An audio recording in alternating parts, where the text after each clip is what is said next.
केन्द्रापड़ा जिला पाटकुरा निर्वाचन मंडली गरदपुर ब्लॉक मधुशासन पंचायत कुदार नगरी पीठ में महाप्रभु सूर्यदेवता दर्शन करने भक्त मान भिड़ देखा मिलता। आज सकाळु भक्त मान चित्रप्रलय नदी में स्नान कर महाप्रभु सूर्यदेवता दर्शन कर सारी कुदार नगरी पीठ में परणा पन्नित प्रभु शक परीक्षित और माँ दक्षिणकाली एवं अन्य देवादेवी मंदिर में भिड़ देखा मिलता। सरकारी मान्यता कुदार नदी पीठ में पर्यटन स्थल मान्यता मिली। पुराण वर्णित कुदार नगरी पीठ में गुप्त गंगा अच्छी। प्रतिवर्ष माघ सप्तमी रे बहुत संख्यार भक्त मैंने आसी एठारे माघ सप्तमी ठारू महायज्ञ आरंभ होता है। केन्द्रापड़ारू धीरेन कुमार महापात्र, परिवर्तन स्वर टीवी। मो श्रीजुत मुरलीधर पात्र श्री श्री सुख परीक्षित सांस्कृतिक परिषद ए नैमिष अरण्य कुदार नगरी क्षेत्र जड़े सदस्य। तेणु ए बाबद मु कहवाक गले आपण मैंने तो विभिन्न स्तर में जानी किंतु चित्रतोला नदीर महात्म्य आपण मैंने जानी। मंगलाष्टक शिप्रा वेदमती महासुर नदी चित्रतोला गंडुकी पुण्य पुण्य जले समुद्र सहिते कुर्बन्तु ते नमामि। अर्थात चित्रांगी नदी गंगा ठारू 100 वर्ष बड़। ये विशेषत्व होची ए नैमिषारण्य कुदानगरी क्षेत्र जहाँ गरदपुर ब्लॉक मधुशासन ग्राम पंचायत रे अवस्थित। केन्द्रापड़ा जिला केवल नुहे, केन्द्रापड़ा जिला, जाजपुर जिला एवं विभिन्न जिला मानक श्रद्धालु सज्जन मैंने आसी था, बाहु साधु सन्थ मैंने आसी था।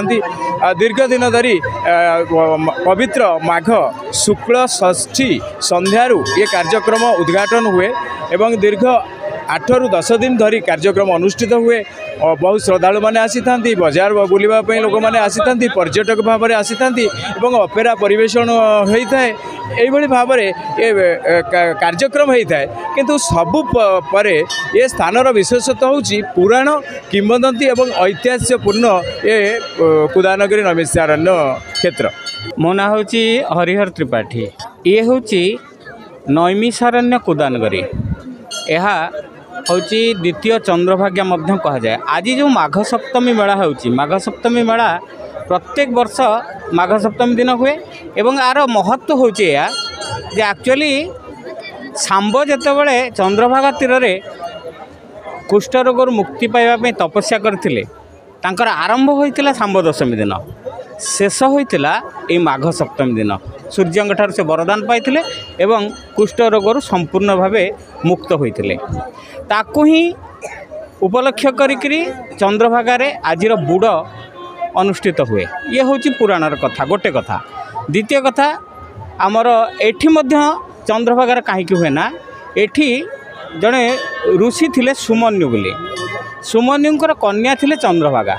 से चंद्रभागा जाइकरी आमर थरे पितांक सहित जाई आमर समुद्र कूल रे जेतेबेले थिले सूर्यदेव तांकु देखी विवाह करने को इच्छा कले, मात्र से तांकु अभिशाप देइथिले एवं से ही अभिशाप फल चंद्रभागा नदी रे झास देइथिले सेठी। एवं जेहेतु सुमन्युंकर मूल आश्रम थिला एठी, सेइथिबे एठी मध्य माघ सप्तमी दिन बुड़ अनुष्ठित होता है।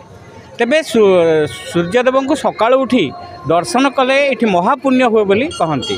चित्रोत्पला को जेहेतु गंगा कह जाए, द्वितीय गंगा, तेणु गंगा चित्रोत्पला स्नान करवा जहाँ गंगा नदी स्नान करवा सेया। गंगा नदी स्नान कर सारी एठी प्रभातरु सूर्यदेव को दर्शन कले कोटि पुण्य लाभ होता है बोली जनाजाए।